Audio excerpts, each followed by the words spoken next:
Tonight's homework is over solving equations. You learned earlier today about solving expressions or writing expressions and equations out with a given variable. A variable is just a letter or a symbol that is in place of a number in an equation. So first we're going to do our vocabulary. The word solve means to work out the answer or solution to an equation or an expression.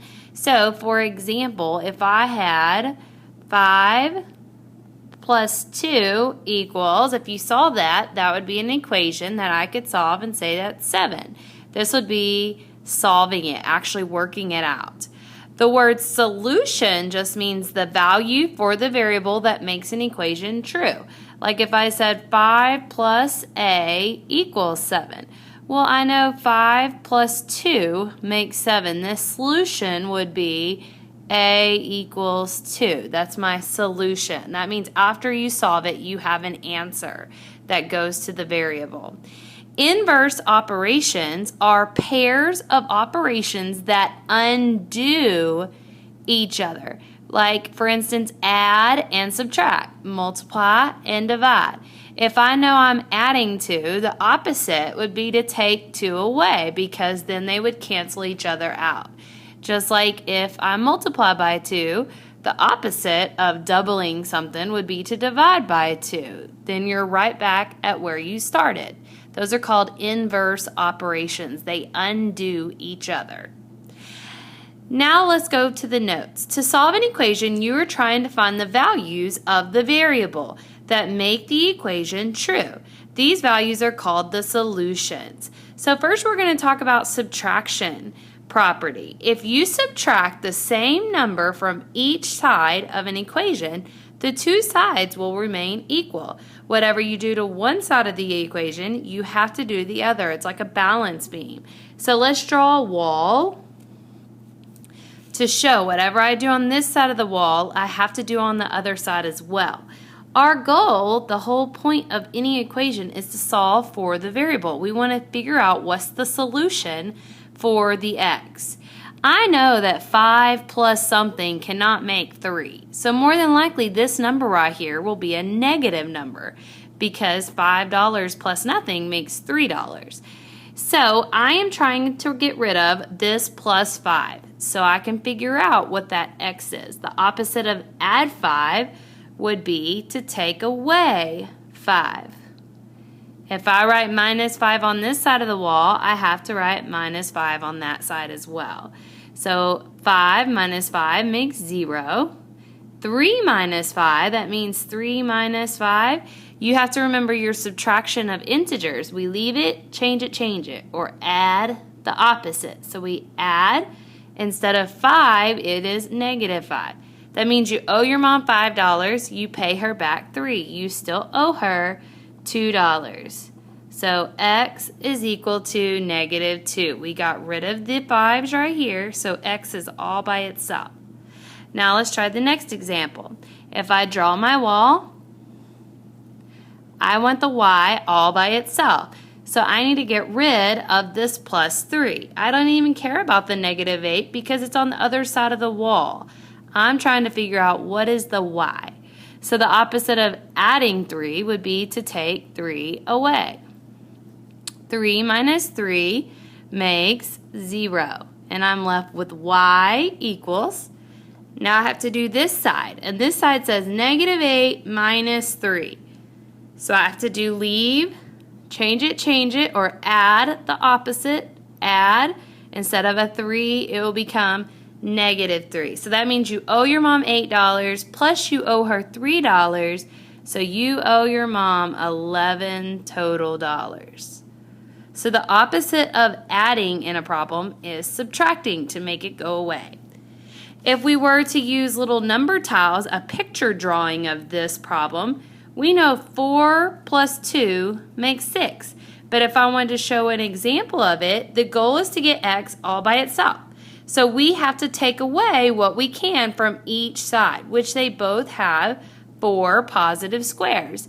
So I could take away 4 squares from this side and 4 squares from this side. Then the number of tiles that are remaining on the right side represents how much x equals, because here's an x, and it is equal to these two positives that are left over. And if I were to solve this, the opposite of add 4 is subtract 4, and 6 minus 4 makes 2. 4 minus 4 is 0. So it says x plus 4 equals 6 is true. Because if I were to put where this x is a 2, 2 plus 4 equals 6. And that is a true statement. You must do the same operation to both sides of the equation. That's the most important part. So put a big box around it. You must do the same thing to both sides of the equation. Now let's flip it over. Now we're going to talk about the addition property. That means if you add the same number to each side of the equation, the two sides remain equal. Think of it as a balance beam. If you put 2 kids on one side and there's only 1 kid on the other side, you have to either take a kid off of the other side or you could add 2 more and try to make it balanced. Okay, so let's try to draw our wall. We're just doing the exact same thing as we did on example 1 and 2. We're trying to get the x all alone. But this time it says minus 2. So the opposite of minus 2 would be to add 2. So we want to add 2 to both sides of the equation. A negative 2 and a positive 2 just means that they cancel out. They make 0. That means you owed your mom $2, but then you paid her back $2. That makes 0. If you have 5 plus a positive 2, 5 plus 2 makes 7. If you check yourself and put 7 right here, 7 minus 2 makes 5. And you know you did it right. Alright, if we try this one, I want you to try this one on your own.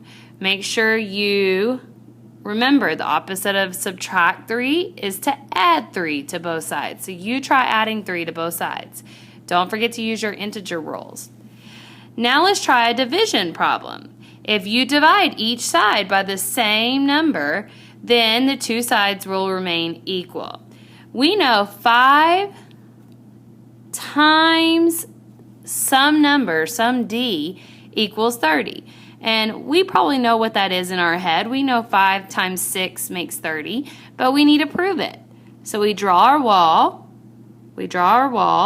When they are touching like that, that just means they're multiplying. So the opposite of multiplying is to divide both sides by 5.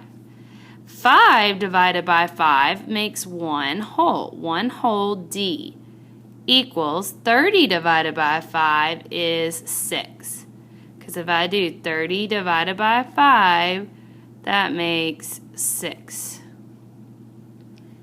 Okay, so you come over here and you try this one. If you want the m all by itself, the opposite of multiply m by negative 6 is divide by negative 6. So you do that to both sides. If you need to use a little tic-tac-toe board, remember you can use this when you're dealing with negatives and positives when you're multiplying and dividing. So you have a positive divided by a negative. So a positive divided by a negative is going to end in a negative answer. So make sure you divide that and you check it. Multiplication property means if you multiply each side of the equation by the same number, the two sides remain equal. And I know this looks different. This is the same thing as saying x divided by 2, but they don't write it like that because they want it in fraction form. So this is the same thing as saying x divided by 2 equals 8. So we draw our wall. We want this x all by itself. So I know some number split 2 ways is going to equal 8. Well, the opposite of dividing something up 2 ways is to multiply by 2. And they cancel out. Because 2 over 1, that means 1 times 2 is 2, 2 times 1 is 1, and they cancel out. And that has x equaling 8 times 2 is 16. If we do this one, that means the opposite of divide the b by negative 2 would be multiply the b by negative 2, and they cancel out. Now we multiply this side by negative 2. b equals, and I'll let you finish it. You can do 30 times negative 2. Use your tic-tac-toe up here to help you with the positive times a negative to see what your answer will be. When you're finished with all 8 examples, try to see if you can set up the right equation to solve this tax example. You don't have to solve. It just wants you to set up the example and write one sentence about what you learned about how to get the variable all by itself.